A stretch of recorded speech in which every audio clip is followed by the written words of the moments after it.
तो जिस तरह की स्टेटमेंट सदर ट्रंप की सामने आ रही हैं और जो उसके बाद का जो सिनेरियो है वो हमारे सामने ही है, क्या इस स्टेटमेंट को, जो सीज़ फायर वाली स्टेटमेंट है जो उन्होंने दी है, इसको हम कंसीडर करें कि वाकई अब सीज़ फायर ख़त्म हो गया, या फिर जो ऑलरेडी हमेशा की तरह की वो जो एक उनकी आदत है कि वो डैमेजिंग स्टेटमेंट्स देते आ रहे हैं, ये भी उनमें से कोई एक ही स्टेटमेंट हो सकती है? बिल्कुल। देखें, एक तरीके से ये जो लफ्ज़ी बमबारी हो रही है दोनों साइडों पे, ये एक सीज़ फायर को जीतने की एक जंग है, जिसके अंदर दोनों तरीके से एक फ़िज़िकल बमबारी भी हो रही है और एक साइकोलॉजिकल वॉरफेयर भी जो है वो दोनों मुल्कों के दरमियान अभी चल रही है। क्योंकि इसके पहले के दोनों मुल्क जो हैं वो टेक्निकल टॉक्स के लिए बैठे हैं आमने-सामने। वो अपनी जो पोजीशंस हैं उनको वो मज़ीद स्ट्रेंथन करने की कोशिश कर रहे हैं। ईरान ने जो है वो कुछ टैंकर्स के ऊपर हमला किया स्ट्रेट ऑफ हॉर्मुज़ में अपना कंट्रोल दिखाने के लिए। शायद ये भी हो सकता है कि ईरान जो है वो अपने पत्ते जो है वो समझ रहा है कि ज़रूरत से ज़्यादा उनके ताकतवर है। देखिए, वो एक तरीके से तो जंग जीत गए, लेकिन अब वो इस डेंजर में हैं कि वो या प्राउड या एरोगेंट नहीं हो जाएँ कि इतना वो अमेरिका को ज़लील करें या सेफ फेस नहीं करने दें कि अमेरिका भी बोले कि भाई, या सदर ट्रंप स्पेसिफिकली बोलें कि यार हमें भी वापस से जंग ये शुरू कर ही देनी चाहिए, ताकि जो भी हो हमारी भी इज्जत जो है वो इस चीज़ में बच जाए। तो ये एक्चुअली एक बहुत डेंजरस मोड है।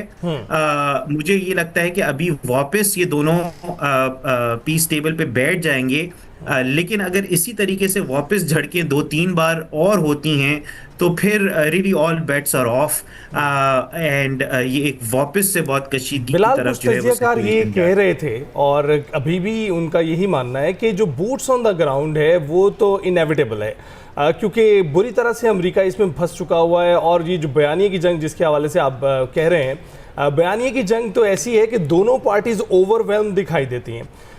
दोनों पार्टीज क्लेमेंट्स हैं कि वो विक्टोरियस हो चुकी हैं, वो जीत चुकी हैं। तो इस तरह की सूरत हाल में जब दोनों पार्टीज इतनी ओवरवेल्म हो, गलत डिसीजंस तो लिए जाएंगे और वो हमारे सामने ही है कि वो आखिरी रसूमात के दौरान लिए जा रहे हैं। लेकिन इसको आप कैसे देखते हैं कि खार्क जजीरे पर जो है कब्ज़ा करने का ऐलान करते हैं जो डोनाल्ड ट्रंप है अपने बयान में कि अगर यही सूरत हाल जारी रही तो खार्क जजीरे को कब्जे में ले लेंगे। तो बूट्स ऑन द ग्राउंड देख रहे हैं आप? देखिए, मैं personally boots on the ground इस वजह से नहीं देख रहा क्योंकि जो पॉलिटिकल रियलिटी है, जो सियासी रियलिटी है, डोनाल्ड ट्रंप साहब, सदर ट्रंप की जो इलेक्शंस आने वाले नवंबर के अंदर, वो अब 3 से 4 महीने दूर हैं और सदर ट्रंप के पास ये गुंजाइश नहीं है, अनलेस वो बिल्कुल ही अपने ही सियासी करियर का भी जनाजा निकलना चाहते हैं, तो वो बूट्स ऑन द ग्राउंड तो नहीं कर पाएंगे। अच्छा। लेकिन वो एक तरीके से लिमिटेड जंग जो है वो वापस से शुरू कर सकते हैं। अच्छा, इंटरेस्टिंग बात ये है कि सदर ट्रंप ने जब ये चीज़ कही कि मेरे लिहाज से सीज़ फायर अब ये ओवर हो चुका है, तो उसके बाद उन्होंने एक सेंटेंस भी कहा था जिसके बारे में ज़्यादा रिपोर्टिंग नहीं हुई। वो उन्होंने ये कहा कि अगर जो मीडिएटर बीच में अगर वो चाहें कि बातचीत चलते रहे तो चलते रहेगी। इसका अच्छा। मतलब कि अगर पाकिस्तान और कतर जो मीडिएटर का रोल प्ले कर रहे हैं, वो अगर बोलें कि आप वापस बैठ जाए, जिस तरह आपने पहले भी ट्रंप की ट्वीट्स देखी हैं कि वो जंग ऐसा लग रहा होता है कि बिल्कुल हम जंग की तरफ जा रहे हैं, और वो फिर एक ट्वीट आती है उनकी तरफ से कि on Pakistan request I am stopping this. उसके ऊपर काफी मीम्स भी बनती हैं कि ऑन पाकिस्तान रिक्वेस्ट मैं आज घर जल्दी पहुंच रहा हूँ, या मैं दही लेके आ रहा हूँ या नहीं लेके आ रहा हूँ। तो वो वाली जो एक फिजा है वो हो सकता है कि तो ट्रंप जो है इस वो सिचुएशन में जब बड़े क्रूशल टाइम है ये, जिसमें ये अटैक्स दोबारा से शुरू हुए हैं, एक तो इस लिहाज से कि रहबर आला की तदफीन जो है वो आखिरी मराहिल में है, मशहद में आज उनकी तदफीन होगी, और दूसरा ये कि ये जो इस्लामाबाद MOU है, इस पर टेक्निकल तर्ज के जो मुज़ाकरात हैं वो एक्सपेक्ट किए जा रहे थे कि कमिंग वीक के अंदर हो जाएंगे और चीज़ें थोड़ा थोड़ा बेहतरी की तरफ जाना शुरू हो जाएंगी। ऐसे टाइम में इस तरह से दोबारा एस्केलेशन और फिर इस तरह की स्टेटमेंट्स का सामने आना, आपको लगता है कि अगेन ये जो एक चीज़ है जिसको अभी आप भी जिक्र कर रहे हैं कि ऑन पाकिस्तान रिक्वेस्ट, एक इसी तरह की दोबारा हमें ट्रूथ सोशल पर उनका जो स्टेटमेंट है वो सामने आएगा और फिर सीज़ फायर हो जाएगा और चीज़ें सेटल डाउन होना शुरू हो जाएंगी, कितना टाइम लगता हुआ देख रहे हैं इस सारी चीज़ के अंदर? बिल्कुल।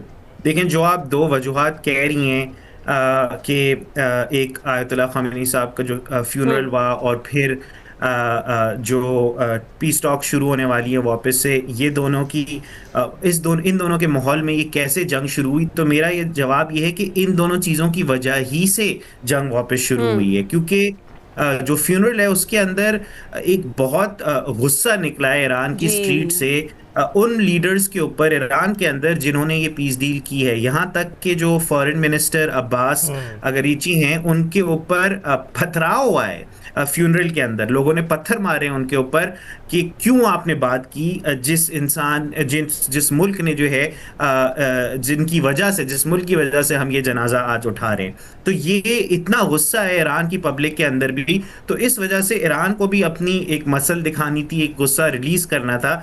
इसी वजह से ईरान ने अटैक किया उन टैंकर्स के ऊपर।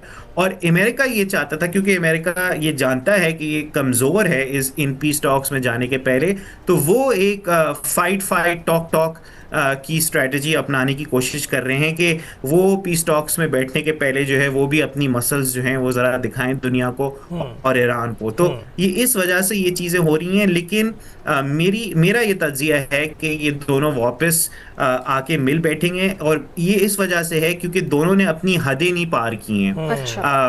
अमेरिका ने जो है वो फ्यूनरल के ऊपर नहीं अटैक किया, अमेरिका ने जो है ऑयल फैसिलिटीज़ के ऊपर अभी अटैक नहीं किया, और सिमिलरली ईरान ने अभी दुबई के ऊपर नहीं अटैक किया और इजराइल के ऊपर नहीं अटैक किया। तो दोनों जो साइड्स हैं वो एक दूसरे को आंखें दिखा रही हैं, लेकिन अभी तक एक पूरी तरीके से लड़ाई के ऊपर नहीं उतर पाई। ट्रंप ने एक और बयान दिया जिसमें उनका ये कहना था कि ईरान की हिट लिस्ट में मुझे रख लिया गया है और मुझे वो जो है असैसिनेट करा देना चाहते हैं।